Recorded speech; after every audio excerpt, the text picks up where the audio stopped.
In this video, we'll talk about how we can use the error bound from Taylor polynomials to talk about Taylor series and when they converge. So, as a side note to the error bound, the normal way you'll see it written out is something like this. So we'll let r sub n be the remainder when we're approximating f by Tn. The remainder meaning the difference between f of x and this Taylor polynomial. Basically, it's how much I'm off by. It's the error that I'm making when I replace f by its Taylor polynomial. And so we can bound the absolute value as Rn, the absolute value of my error, or f minus Tn, the same thing I had before, by k sub n plus 1, x minus a to the n plus 1 over n plus 1 factorial. So the only thing that's weird here is the k sub n plus 1, and that's just to indicate that this k could change with n. Right, so k sub n plus 1 is an bound for the n plus first derivative between x and a, but if I take more derivatives, this number could change. Right, so k n plus 1 because it could change with different values of n. And that's why it's not necessarily obvious that the approximation gets better when I take more terms, because yeah, the n plus 1 factorial is getting bigger to make the bottom get bigger, but if this k n plus 1 is growing really fast with n, this is not going to be a good approximation when I take more terms. As far as how one would prove this fact, we're not going to go through it here, but the idea is basically you're going to bound Rn with an integration by parts and then some absolute value integral bounds.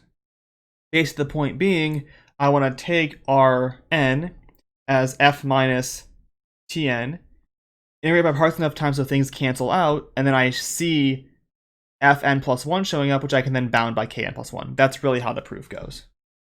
What we want to talk about here is how we can use this to then talk about when Taylor series converge.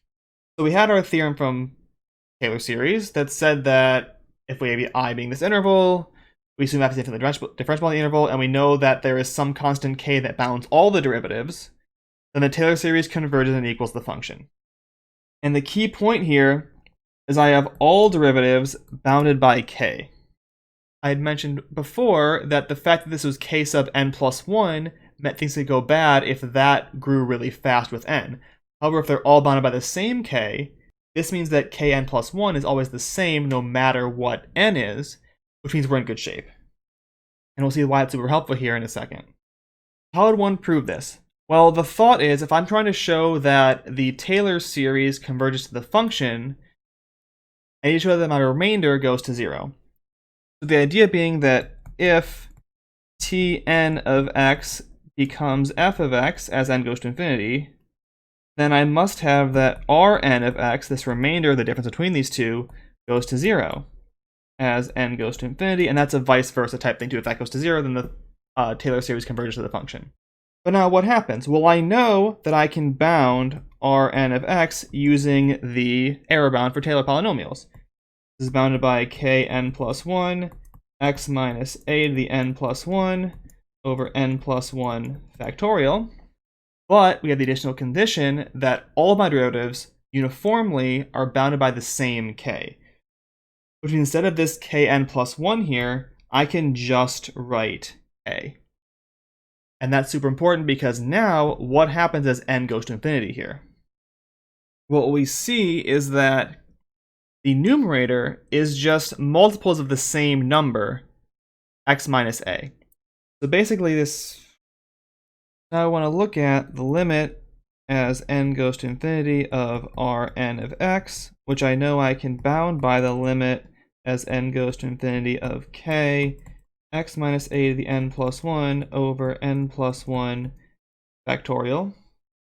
We'll look at the ratio of consecutive terms in this sequence.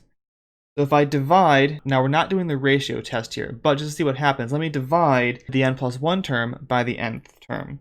So that would be k times x minus a to the n plus 2 over n plus 2 factorial over k x minus a to the n plus 1 over n plus 1 factorial.